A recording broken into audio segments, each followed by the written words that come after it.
Muling inaresto ang CEO ng Rappler na si Maria Ressa sa pagkakataong ito para naman sa kasong paglabag sa anti-dummy law. Muling giniit ng palasyo, hindi ito issue ng press freedom. Nakatutok si Mark Salazar. Bago pa lang mag-alas 7 ng umaga, nakaabang na sa may immigration counters sa NAIA ang mga tauhan ng Pasig Police para arestuhin si Maria Ressa, CEO ng Rappler. Mula airport, diniretso si Ressa sa Pasig Police Headquarters para isailalim sa booking process. Bago siya sinamahan sa Pasig RTC Branch 265 para makapagpiyansa ng 90,000 pesos para sa kasong paglabag sa anti-dummy law. Kaugnay ito ng pagkwestiyon sa ownership ng Rappler na hindi raw 100% Filipino-owned na hindi pinapayagan ng konstitusyon. 11 mga kaso ang kinakaharap ng Rappler at ni Ressa.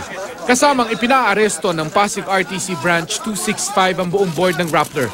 Nakapagpiyansa ang lahat kahapon maliban kay Ressa na kababalik lang kanina galing Amerika. They're not criminals, neither am I.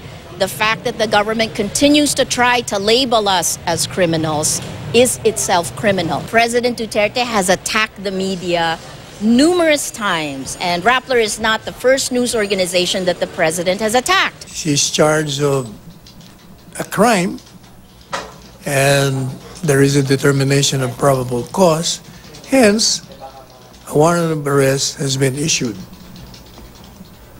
She should concentrate on defending herself in court.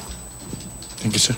She cannot be always using the freedom of the press as an excuse to attack the administration.